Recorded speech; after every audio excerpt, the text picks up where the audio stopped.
हाँ, so very good day to all of you. आज हम लोग क्लास 12th का एक बहुत ही इम्पॉर्टेंट टॉपिक जो है वो स्टार्ट करने वाले हैं। बेसिकली आपकी क्लास 12th की केमिस्ट्री जो है वो आज आपकी स्टार्ट हो रही है, ठीक है। तो पहले मैं एक आपको रफ आइडिया दे देता हूँ कि आपकी क्लास 12th में कितने चैप्टर्स हैं, क्या क्या कवर्ड होना है आपके सिलेबस में। तो जैसा कि आप लोगों ने अपनी एनसीईआरटी देखी होगी अगर, तो टोटल 10 चैप्टर्स हैं आपके क्लास 12th में, जो कि 2 बुक्स में डिवाइडेड हैं, volume 1 and the volume 2। Volume 1 में जो 5 चैप्टर्स हैं, अब आप उनके नाम आप लोग इंडेक्स से देख सकते हैं। मैं अभी उन चैप्टरों के एक नाम के बारे में बात नहीं कर रहा हूँ, बट जो वॉल्यूम 1 है that mostly covers the physical chemistry. Physical chemistry क्या होती है आप पढ़े होंगे 11th में। ब्रांचेज होती हैं केमिस्ट्री की बहुत सारी, जैसे कि organic chemistry, inorganic chemistry, physical chemistry. So physical means जहाँ हम फिजिकल फिनोमेनास डील करते हैं, उनके बारे में स्टडी करते हैं, तो वो हमारी वॉल्यूम 1 है। वॉल्यूम 2 में जो 5 चैप्टर्स हैं दैट इज़ टोटली ऑर्गेनिक। तो ऑर्गेनिक केमिस्ट्री आप लोगों ने 11th में थोड़ी बहुत स्टार्ट की होगी पढ़ना, बेसिक्स आपने पढ़े होंगे 11th में। 12th में फुल फ्लेज्ड चैप्टर्स आपको यहाँ पर पढ़ने रहेंगे। तो शुरू करते हैं। Without going into the extra details, हम लोग अपने पहले चैप्टर से आज का टॉपिक शुरू कर रहे हैं बिना टाइम वेस्ट किए। तो चैप्टर नंबर 1 जो है आपका केमिस्ट्री का दैट इज सॉल्यूशंस, ठीक है। तो आज हम लोग फर्स्ट यूनिट की या फर्स्ट चैप्टर की बात करने वाले हैं और इस चैप्टर का नाम है सॉल्यूशंस, ठीक है। तो क्या होते हैं सॉल्यूशंस, एकदम बेसिक से स्टार्ट करेंगे हम लोग। पहला लेक्चर है क्योंकि हम लोग अभी डिटेल में जाएंगे नहीं, इसके बेसिक्स क्या होते हैं इसके थोड़ा सा पहले देख लेते हैं। देखो है क्या सॉल्यूशन होता क्या है। आप लोगों ने साइंस जब से पढ़ना शुरू की होगी, खास तौर पर प्रॉपर साइंस आपकी 9th से खुलती है। 9th से हम proper chemistry, physics, biology differentiate करना सीखते हैं। तो आपने एक चीज़ पढ़ी होगी कि केमिस्ट्री क्या होती है। सबसे पहले chemistry is what, it is the branch of science which deals with the study of matter, ठीक है।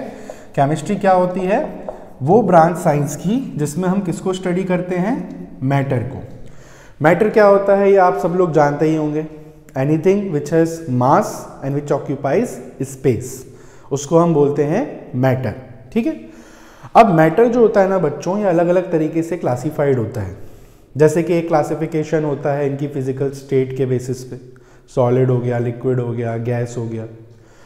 एक जो इंपॉर्टेंट क्लासिफिकेशन होता है मैटर का, वो होता है on the basis of type of particles के बेसिस पे। टाइप ऑफ पार्टिकल्स मतलब क्या भाई, हर एक टाइप का मैटर कुछ छोटे छोटे पार्टिकल से मिलके बनता है, जिन्हें हम बोलते क्या है, atoms. Group of atoms molecules कहला लेते हैं। आयंस भी होते हैं कई जगह। तो डिपेंडिंग अपॉन किस टाइप के एटम्स, किस टाइप के मॉलिक्यूल्स प्रेजेंट हैं उस मैटर में, क्या वो एक जैसे हैं, क्या वो डिफरेंट हैं, इस बेसिस पर अगर आपको याद हो बच्चों 9th में आप पढ़े होंगे, matter is classified into 2 categories. 2 types का होता है matter. One is called pure substance, ठीक है, and another one is called mixtures, ठीक है। ये आपने बेसिक्स में पढ़ा होगा पहले। प्योर सब्सटेंसेस क्या होते हैं, those types of matter which consist of same type of particles, मतलब जिनमें पार्टिकल्स एक जैसे होते हैं, एक शेप के, एक साइज के, एक मास के, सब एक जैसे। अच्छा, प्योर सब्सटेंसेस फिर अगेन 2 टाइप्स के होते थे। इसमें आ जाते थे आपके एलिमेंट्स और कंपाउंड्स। एलिमेंट्स क्या होते हैं, जो सेम टाइप के एटम से मिलके बनते हैं, और कंपाउंड्स आप जानते होंगे क्या होते हैं, जो एलिमेंट से ही कंबाइन होके बनते हैं, मतलब जिनमें मॉलिक्यूल्स पाए जाते हैं। जैसे for example iron, copper, silver, निकल, ये सब एलिमेंट्स हैं। और वहीं पर वाटर हो गया, कार्बन डाइऑक्साइड हो गई, मीथेन, ये सब कंपाउंड्स हैं। तो खैर प्योर सब्सटेंसेस की बात तो हम यहाँ करने नहीं आए हैं इस चैप्टर में। यहाँ हम मेजरली बात करने वाले हैं मिक्सचर्स के बारे में।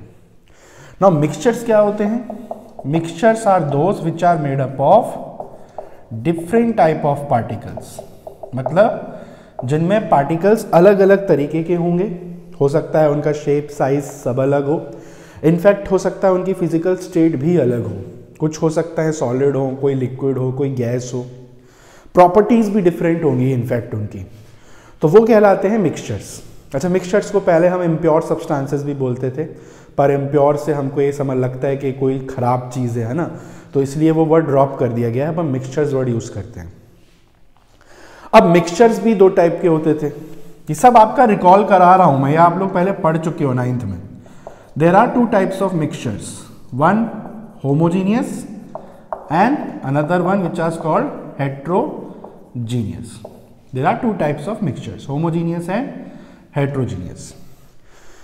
क्या फर्क होता था दोनों में? देखो, होमोजीनियस मिक्सचर्स क्या होते हैं? ऐसे मिक्सचर्स जो डिफरेंट टाइप के पार्टिकल से तो बने ही होंगे, बट वो जो पार्टिकल्स हैं उनका जो डिस्ट्रीब्यूशन है, उनका जो कॉम्पोजिशन है वो यूनिफॉर्म होगा। जैसे फॉर एग्जांपल एक पार्टिकल ये है तो एक ये रहा, फिर एक ये है, फिर एक ये रहा, फिर एक ये है, फिर एक ये रहा, सिमिलरली इस तरीके से, है ना। अब पूरा ड्रॉ नहीं कर रहा हूं, समझ जाओ आप। तो आप देख सकते हो दो डिफरेंट टाइप के पार्टिकल्स हैं यहां पर, और दोनों का अरेंजमेंट एकदम यूनिफॉर्म है, मतलब एक रेगुलर पैटर्न में अरेंज्ड है। जबकि हेट्रोजीनियस क्या होते हैं? जहां नॉन यूनिफॉर्म डिस्ट्रीब्यूशन होता है, मतलब कोई पैटर्न नहीं है। देखो, कहीं भी कुछ भी आपके पार्टिकल्स हैं, यहाँ पे ये आ गए, फिर यहाँ पे दो ये आ गए, मतलब कुछ भी रेगुलरिटी नहीं है, कुछ भी बेसिकली रेगुलर पैटर्न नहीं है, यहाँ पूरा रैंडम डिस्ट्रीब्यूशन होता है। तो होमोजीनियस क्या होते हैं? जहाँ आपको यूनिफॉर्म कॉम्पोजिशन देखने को मिलता है, और ये क्या होते हैं? जहाँ आपको रैंडम या फिर नॉन यूनिफॉर्म डिस्ट्रीब्यूशन देखने को मिलता है। इसका बहुत अच्छा परफेक्ट एग्जाम्पल है, जैसे फॉर एग्जाम्पल आपकी क्लास में बच्चे हैं बहुत सारे, है ना। जब तक टीचर नहीं होता है क्लास में तो क्या होता है? बच्चे इधर उधर घूमते रहते हैं, कोई टॉयलेट जा रहा है, कोई लंच कर रहा है, कोई इसकी कुर्सी पे बैठ गया, एक पे 4 लोग घुस गए। That is heterogeneous. पार्टिकल सब अलग अलग, बच्चे सारे अलग अलग, है ना, और सबका डिस्ट्रीब्यूशन भी रैंडम। अब टीचर जैसे ही आता है तो क्या होता है? सबके सब एकदम अपनी जगह पे बैठ जाते हैं प्रॉपर तरीके से, लड़के अपनी जगह, लड़कियां अपनी तरफ, या एक रेगुलर अरेंजमेंट में आ जाते हैं। That is homogeneous. तो है तो दोनों ही केसेस एग्जाम्पल मिक्सचर्स के, पर दोनों में डिस्ट्रीब्यूशन का फर्क होता है। अब इनके अंदर आते हैं टाइप्स ऑफ मिक्सचर। जैसे हेट्रोजीनियस में जनरली हम दो टाइप्स के पढ़ते हैं एग्जाम्पल्स, एक जिनको बोलते हैं सस्पेंशन, और एक होता है जिनको हम बोलते हैं कोलॉइड्स या कोलॉइडल सॉल्यूशन। ये दो आते हैं इसमें। हेट्रोजीनियस के बारे में हमारा डिस्कशन इस चैप्टर में नहीं है, इनके बारे में हमको नहीं पढ़ना है। कोलॉइड्स पहले हमारे सिलेबस में होते थे एक टाइम पर, सरफेस केमिस्ट्री एक चैप्टर होता था पहले, पर वो अब सिलेबस से डिलीटेड है, तो हमें उनके बारे में पढ़ना नहीं है। Now these are important. जो पूरा डिस्कशन है इस चैप्टर में वो इन्हीं के ऊपर होना है। इसमें एक ही टाइप का मिक्सचर आता है जिन्हें हम बोलते हैं क्या? सॉल्यूशन, और यही नाम है हमारे इस चैप्टर का। ठीक है, तो ये आपका पूरा 9th का बेसिक्स है। इसको आप चाहो तो पॉज करके वीडियो को नोट डाउन कर सकते हो। तो इतनी चीज़ें आप ऑलरेडी पढ़ के आए हुए हो, ये कोई नई चीज़ यहाँ पर हमने नहीं डिस्कस की है। तो अब हम सॉल्यूशन से प्रॉपर स्टार्ट करेंगे, डेफिनीशन देखेंगे क्या होती है, और फिर आगे का डिस्कशन जो है कंटिन्यू करेंगे। चलो मिटा रहा हूं मैं इसे। तो क्लियर हुई इतनी बात? तो ये तो बेसिक्स है, आपको इतना तो पता ही होना चाहिए, क्योंकि आप केमिस्ट्री के बारे में पढ़ रहे हो, तो डेफिनेटली बात है कि आपको मैटर क्या होता है, मैटर के बेसिक्स क्या होते हैं, ये सब आपको जानकारी होनी चाहिए। अब बात करते हैं कि सॉल्यूशन क्या होता है, डेफिनीशन सॉल्यूशन की क्या होती है। अच्छा, 12th के जितने भी टॉपिक्स आप पढ़ोगे, इसके लिए 11th आना बहुत ज़रूरी है। ये खैर आपको कोई नई चीज़ नहीं है जो मैं बोल रहा हूँ, ये सब आपको बोले होंगे पहले भी, टीचर्स बोले होंगे आपको। 11th के फंडामेंटल्स 12th में बहुत आते हैं। अभी आप देखना कई सारे फॉर्मूले इसी चैप्टर में रिपीट होंगे जो 11th में आपने पढ़े थे, तो बहुत इंपॉर्टेंट है। इससे पहले आप अपनी 11th स्ट्रॉन्ग कर लें। ठीक है, चलिए स्टार्ट करते हैं टॉपिक को आगे। तो स्टार्ट करते हैं पहले डेफिनीशन से, कैसे डिफाइन करेंगे सॉल्यूशन को। तो बता दिया क्या होते हैं सॉल्यूशन।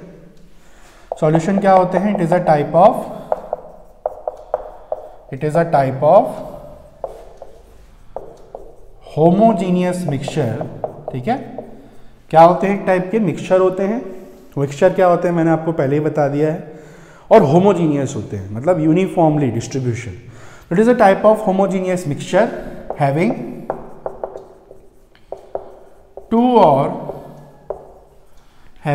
टू और मोर कंपोनेंट्स। कंपोनेंट्स मतलब उसके पार्ट्स, उसमें क्या क्या चीजें हैं। तो मिनिमम 2 कंपोनेंट्स तो होंगे ही, तभी तो मिक्सचर बोलोगे आप। अकेला तो फिर तो वो प्योर सब्सटेंस हो गया। तो मिनिमम 2 या 2 से ज्यादा कंपोनेंट्स होंगे। तो हैविंग 2 और more components which are completely dissolved in each other, जो कि एक दूसरे में पूरी तरीके से डिसॉल्व होंगे, घुले हुए होंगे एक दूसरे में। सीधी सीधी भाषा में यूनिफॉर्म होमोजेनिटी रहेगी। मिक्स करोगे प्रॉपरली मिक्स हो जाएंगे। जैसे कि for example sugar and water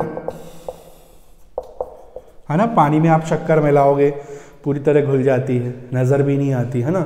salt in water, alcohol in water etcetera.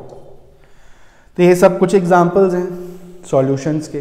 ठीक है, तो ये डेफिनेशन आपको सबसे पहले ध्यान रखनी है। 2 या 2 से ज्यादा कंपोनेंट्स का एक मिक्सचर होता है जो कि होमोजीनियस इन नेचर होता है।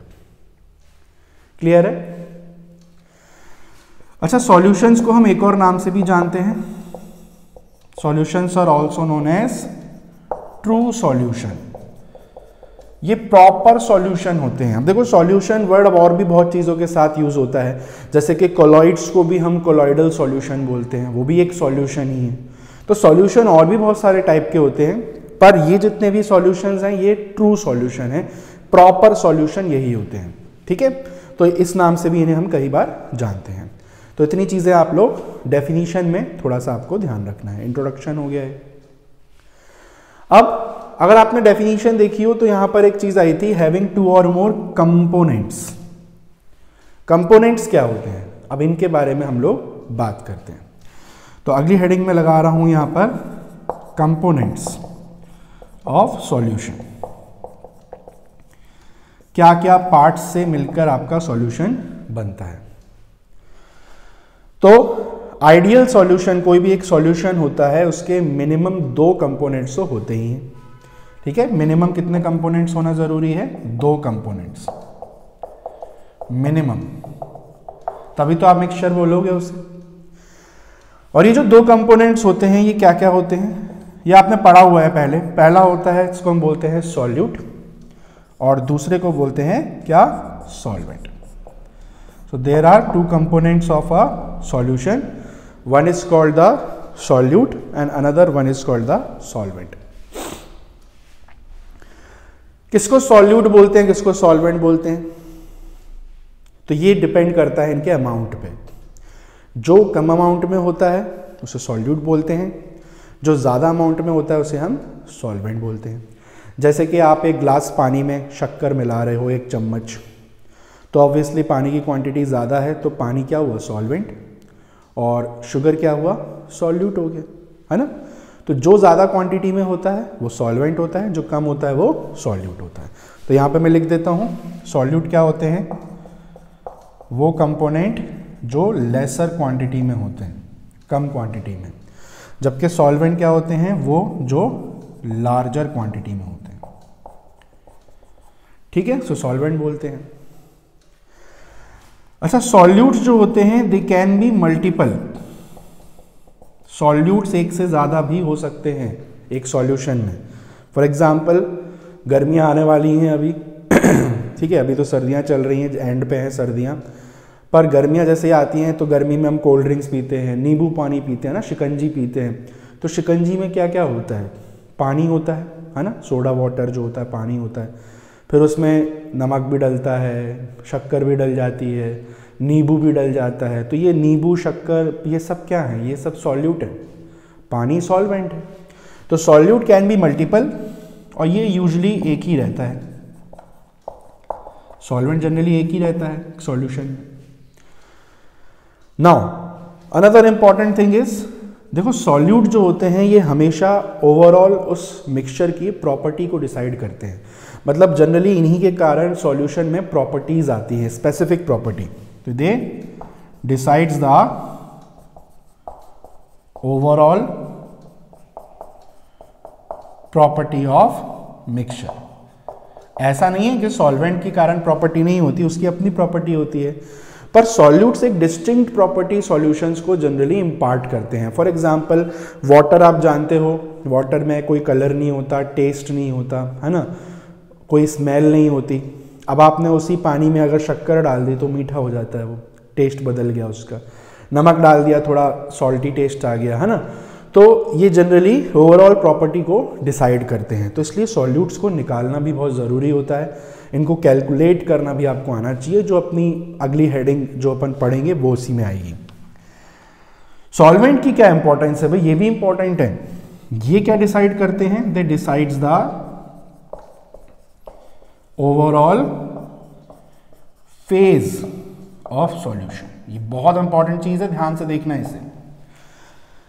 सॉल्वेंट क्या डिसाइड करते हैं कि ओवरऑल सॉल्यूशन की फेज क्या होगी, मतलब जो ओवरऑल मिक्सचर बनके तैयार होगा वो किस फिजिकल स्टेट में होगा, वो सॉलिड होगा, वो लिक्विड होगा, कि वो गैस होगा, वो डिपेंड करता है सॉल्वेंट। जैसे एग्जांपल के लिए आपने पानी लिया, पानी में आपने शुगर डाल दी, ठीक है। अब शुगर क्या है, एक सॉलिड सॉल्यूट है। फिर आपने उसमें नींबू निचोड़ दिया, नींबू क्या हुआ, नींबू पानी क्या हुआ, लिक्विड सॉल्यूट हुआ। और आपने उसमें CO2 भी डाल दी, सोडा वाटर जो होता है गैस रहती है, तो वो गैसियस सॉल्यूट, मतलब आपने एक पानी में सॉलिड लिक्विड गैस सब डाले हैं। पर जब मिक्स करने के बाद फाइनल मिक्सचर तैयार होता है, उसकी फिजिकल स्टेट क्या होती है, लिक्विड होती है ना, मतलब वाटर की जो फिजिकल स्टेट है वही रहेगी। तो सॉल्वेंट की जो फिजिकल स्टेट होती है, इन शॉर्ट वही फिजिकल स्टेट ओवरऑल सॉल्यूशन की भी रहती है, इतना बस आपको ध्यान में रखना है। तो ये हो गए आपके components of solution, solute and solvent. अच्छा, एक चीज और देखने लायक है कि सॉल्यूट मैंने क्या बोला, एक से ज्यादा भी हो सकते हैं, दो से ज्यादा, मतलब 3, 4, 5 कितने भी हो सकते हैं। आपके सिलेबस में सिर्फ 2 कंपोनेंट्स वाले सॉल्यूशंस ही हैं, यानी कि फॉर एग्जांपल 2 कंपोनेंट्स का मतलब क्या हुआ, मतलब एक सॉल्यूट और एक सॉल्वेंट। तो इस पूरी यूनिट में हम सिर्फ इन्हीं सॉल्यूशन से डील करेंगे जिनमें एक सॉल्यूट और एक सॉल्वेंट हो, बिकॉज एक से ज़्यादा सॉल्यूट जब आ जाते हैं तो थोड़ा सा टिपिकल हो जाता है, थोड़ा कॉम्प्लिकेशंस हो जाती हैं, मतलब वो भी पढ़ सकते हैं पर वो अभी आपके स्कोप के बाहर है। तो इतना पहले अंडरस्टैंड करें, that is more than enough. क्या बोलते हैं ऐसे सॉल्यूशंस को जिनमें सिर्फ 2 कंपोनेंट्स होते हैं, they are called binary solution. Binary मतलब 2 कंपोनेंट्स। तो आपको इस पूरे चैप्टर में सिर्फ और सिर्फ किनके बारे में पढ़ना है, बाइनरी सॉल्यूशंस के बारे में ही पढ़ना है। तो होपफुली यहां तक आपको सब चीजें क्लियर हो गई होंगी, इतना आप लोग नोट डाउन कर लीजिए। ये आपके बेसिक्स में आपको पढ़ना रहता है, इतना पार्ट बेसिक्स में कवर हो जाता है। क्लियर है? चलिए आगे बढ़ाते हैं कहानी को। अब हम लोग क्या बात करने वाले हैं, अब हम लोग बात करेंगे टाइप्स ऑफ सॉल्यूशंस के बारे में। क्या क्या टाइप के सॉल्यूशंस होते हैं, मतलब सॉल्यूशंस के भी टाइप्स होते हैं कुछ कुछ, और बहुत सिंपल है। टाइप्स किस बेसिस पे है, ये है on the basis of physical state of solute and solvent. जो भी आपने सॉल्यूट सॉल्वेंट लिया है उसकी फिजिकल स्टेट क्या है। फॉर एग्जांपल सॉल्वेंट आपका गैस हो सकता है और सॉल्यूट आपकी लिक्विड हो सकती है, या सॉल्वेंट आपका सॉलिड हो सकता है, सॉल्यूट आपका गैस हो सकता है। तो ऐसे बहुत सारे कॉम्बिनेशंस बनते हैं। तो एक टेबल आपकी बुक में दी हुई है एनसीईआरटी में, जब आप चैप्टर का इंट्रोडक्शन पार्ट कवर करोगे तो शुरू में ही एक टेबल दी होगी, वही टेबल में फिर से यहाँ पे ड्रॉ कर रहा हूँ, उसी से आपको याद करना पड़ेगा क्या क्या टाइप के सॉल्यूशन होते हैं। तो देखो मैं यहाँ पे टेबल बना देता हूं। यहां पे मैं लिख देता हूं टाइप ऑफ सॉल्यूशन, यहां पे लिख देता हूं सॉल्यूट, यहां लिख देता हूं सॉल्वेंट, और यहां हम देख लेंगे इनके एग्जांपल्स। ठीक है, इस तरीके से आप एक टेबल ड्रॉ कर सकते हो। ठीक है, चलिए स्टार्ट करते हैं। तो देखिए 3 टाइप के सॉल्यूशंस होते हैं total, gaseous solutions, liquid solutions, ठीक है, और तीसरा क्या होगा, सॉलिड सॉल्यूशंस। भाई यही तो 3 फिजिकल स्टेट होती हैं, और तो कोई फिजिकल स्टेट नहीं आ गई ना। अब होते तो प्लाज्मा भी होता है और भी बहुत चीजें होती हैं, पर 3 फंडामेंटल स्टेट तो यही होती है ना। तो gaseous solution, liquid solution, solid solution. Gaseous solution का मतलब क्या हुआ, ऐसा सॉल्यूशन जिसकी ओवरऑल स्टेट गैसियस है या जिसकी ओवरऑल स्टेट लिक्विड है। अब देखो बहुत सिंपल है, ट्रिक है याद करने की। एग्जाम्पल तो खैर आपको याद ही करने पड़ेंगे, पर टाइप्स क्या क्या है बहुत सिंपल है। मैंने क्या बोला था, किसी भी सॉल्यूशन की जो ओवरऑल स्टेट है वो कौन डिसाइड करता है, सॉल्वेंट डिसाइड करता है। यानी कि अगर सॉल्यूशन गैसियस है तो इसका मतलब कि सॉल्वेंट भी क्या होगा, गैसियस ही होगा कि नहीं। यानी कि सॉल्वेंट क्या होगा, गैसियस होगा। अब एक गैसियस सॉल्वेंट में क्या क्या सॉल्यूट डाल सकते हो आप, भाई या तो गैसियस सॉल्यूट डाल दो या लिक्विड सॉल्यूट डाल दो या सॉलिड सॉल्यूट डाल दो। भाई यही तो होगा 3 टाइप्स, है ना। डिपेंडिंग अपॉन सॉल्यूट की फिजिकल स्टेट, इसके बेसिस पे बन गए आपके 3 टाइप के gaseous solution, gas in gas, liquid in gas, solid in gas. अब आते हैं इनके एग्जांपल्स पे। तो देखो इनके जो सिंपल से एग्जांपल्स जो आप क्लास 9th में पढ़ते थे वो तो आप याद कर ही सकते हो, कुछ नहीं तो वो तो लिख ही सकते हो। जैसे गैस इन गैस का सबसे अच्छा एग्जाम्पल क्या है, एयर, है ना। एयर में सॉल्वेंट भी गैसियस है, सॉल्यूट भी गैसियस है। पर चूंकि अब आप 12th में हो तो अब आपको बहुत ही स्पेसिफिक एग्जांपल्स यहाँ पर पढ़ने हैं, मतलब ऐसे एग्जांपल जिसमें देख के आप सॉल्यूट सॉल्वेंट पिन पॉइंट कर सको। अब आप यहाँ एयर लिख दोगे तो एयर में सॉल्यूट क्या होता है, सॉल्वेंट क्या होता है ना, ये तो पता नहीं चल रहा है। तो यहाँ पे आपकी बुक में एग्जाम्पल है mixture of O2 and N2। भाई आपकी एयर में कौन कौन सी गैसेस होती हैं, बहुत सारी होती है ना, पर सबसे ज़्यादा कौन सी होती है, नाइट्रोजन अराउंड 78, और अराउंड 21 के आसपास आपकी ऑक्सीजन होती है। तो सॉल्वेंट क्या हो गया, नाइट्रोजन, सॉल्यूट क्या हो गया, ऑक्सीजन, दोनों ही क्या है, गैस है। इस तरीके से सेकंड आता है लिक्विड इन गैस। इसका एग्जांपल है mixture of chloroform in nitrogen.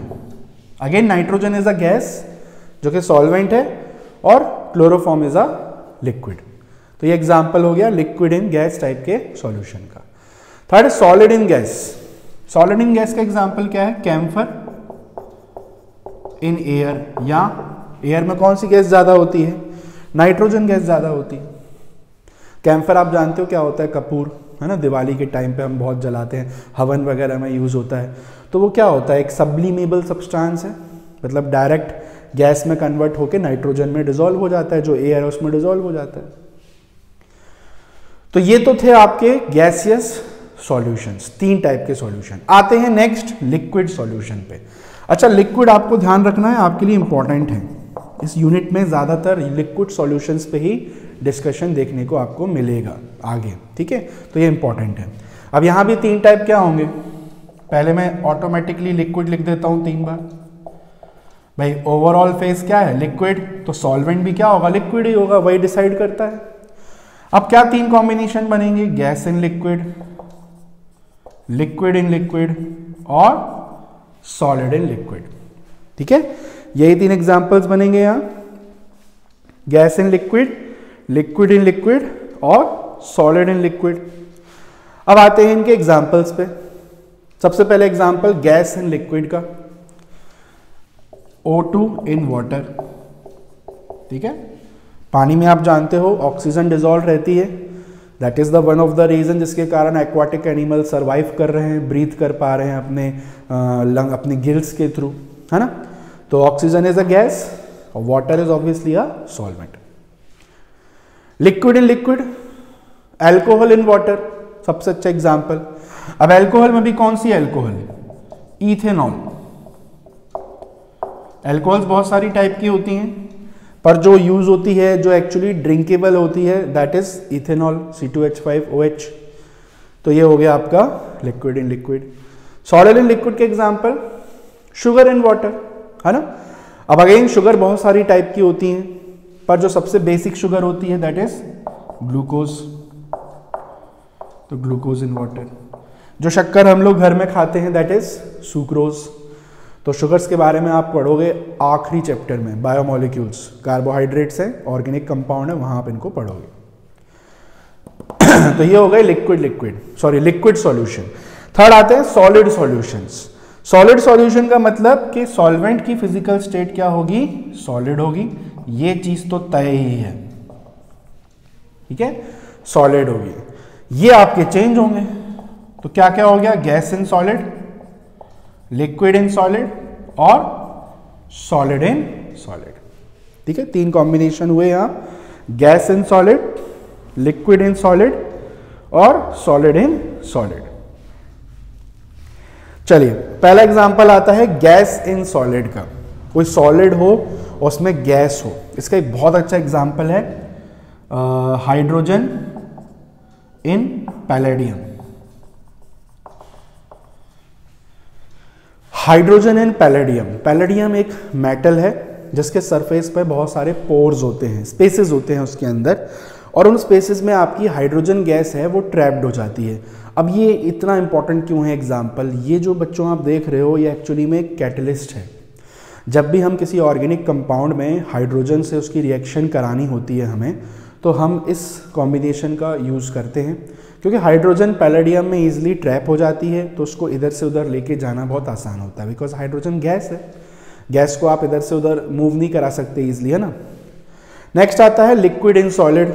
इसमें एग्जाम्पल है मरकरी इन सोडियम। मरकरी इन सोडियम। सोडियम आप जानते हो एक मेटल है, मेटल्स आर यूजुअली सॉलिड, है ना, तो वो आपका सॉल्वेंट हो गया। मरकरी भी तो मेटल ही है, पर अगर आपको 10th आप पढ़ के आए हो तो आपको याद होगा कि mercury is the only metal which is liquid at room temperature. तो मरकरी का मिक्सचर सोडियम के साथ, ये एक बहुत इंपॉर्टेंट एलॉय है। पढ़े होगे आप, एक मेटल दूसरे मेटल के साथ, एक सब्सटेंस दूसरे सब्सटेंस के साथ मिक्स हो जाता है, इसको हम लोग बोलते हैं सोडियम अमलगम। मरकरी के जो अलॉयज होते हैं उन्हें अमलगम बोलते हैं, सोडियम अमलगम।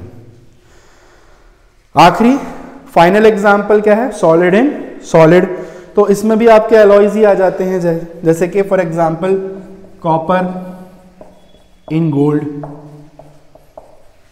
जो गोल्ड जिनसे ज्वेलरीज बनती हैं दैट इज 24 कैरेट गोल्ड, है ना। 24 कैरेट गोल्ड जो होता है एक्चुअली में प्योर गोल्ड होता है। अब देखो मैं क्या बोल रहा था, हाँ मैंने उल्टा बोल दिया। 24 carat gold is the pure gold, पर वो गोल्ड इतना प्योर होता है, इतना मेलिएबल होता है कि उनसे ज्वेलरीज नहीं बन सकती, क्योंकि वो इतना सॉफ्ट रहता है कि आप इतनी डिज़ाइनें नहीं बना सकते उसमें। तो क्या होता है उसमें पर्पसफुली कुछ दूसरे मटेरियल्स ऐड किए जाते हैं, लाइक सिल्वर, कॉपर। इनको ऐड करने से क्या होता है, गोल्ड में थोड़ी सी स्ट्रेंथ आ जाती है और फिर उनकी ज्वेलरीज बनती हैं। तो आपने देखा होगा गोल्ड लेने जाओ तो कभी भी 24 कैरेट नहीं रहता, 22 कैरेट होता है, 18 कैरेट बोलते हैं। तो उसमें 22 कैरेट गोल्ड रहेगा, रेस्ट आपका जो रिमेनिंग पार्ट्स रहते हैं वो आपके कॉपर के या किसी दूसरे मेटल के रहते हैं। तो ये टेबल आपकी बुक में भी है, आप चाहो तो उसको ड्रॉ कर लेना, अपने नोट्स बना लेना प्रॉपरली, और ये एग्जाम्पल्स आप याद कर लेना। तो ये होते हैं टाइप ऑफ सॉल्यूशन। अच्छा, इनके अलावा और भी टाइप के सॉल्यूशंस होते हैं, जैसे बाइनरी सॉल्यूशन मैंने बताया क्या होते हैं, जिनमें दो कंपोनेंट्स होते हैं। एक होते हैं aqueous, non aqueous solutions. Aqueous, non aqueous, अब मैं लिखा नहीं रहा हूं, ये अंडरस्टूड है। एक्वस सॉल्यूशंस क्या होते हैं? जिनमें वाटर होगा एज अ सॉल्वेंट, ठीक है। और एक होते हैं नॉन एक्वस, जिसमें अदर देन वाटर कोई और सॉल्वेंट लिया हो आपने। भाई अकेला पानी थोड़ी ना है कि जो सॉल्वेंट की तरह काम करे। अभी देख लो यहाँ पर आपके सॉल्वेंट नाइट्रोजन भी है, इधर पैलेडियम भी है ना। अल्कोहल भी एक बहुत अच्छा सॉल्वेंट है। कई सारी मेडिसिन जो हैं वो अल्कोहल में डिजोल्व होके बनती हैं, सैनिटाइजर्स अल्कोहल में डिजोल्व होके बनते हैं। ठीक है, तो अगर पानी है सॉल्वेंट की तरह तो एक्वस बोलते हैं। पानी के अलावा कोई और सॉल्वेंट लिया है आपने तो फिर हम उसे नॉन एक्वस बोलते हैं। तो ये जो जितनी चीज़ हमने आज कवर करी, this all comes under the basics. ठीक है, ये बेसिक्स है आपका इस चैप्टर का। इतना आपको पहले नॉलेज होनी ज़रूरी है। इसके बाद अब जो अपना अगला लेक्चर होगा उसमें हम प्रॉपर चैप्टर को ओपन करेंगे। नेक्स्ट लेक्चर में हम पढ़ेंगे कंसंट्रेशन क्या होती है सॉल्यूशन की, कैसे कैलकुलेट करते हैं, फॉर्मूले आएंगे कुछ कुछ, और फिर उसके बाद हम उन फॉर्मूलों पे आगे न्यूमेरिकल्स भी करेंगे। ठीक है, तो आज के लिए बेसिक्स था एकदम, इतना सफिशिएंट है, इतने को आप पहले रिवाइज करिए। ठीक है, फिर हम लोग नेक्स्ट लेक्चर में अगले टॉपिक से आगे बढ़ेंगे। ठीक है, चलिए।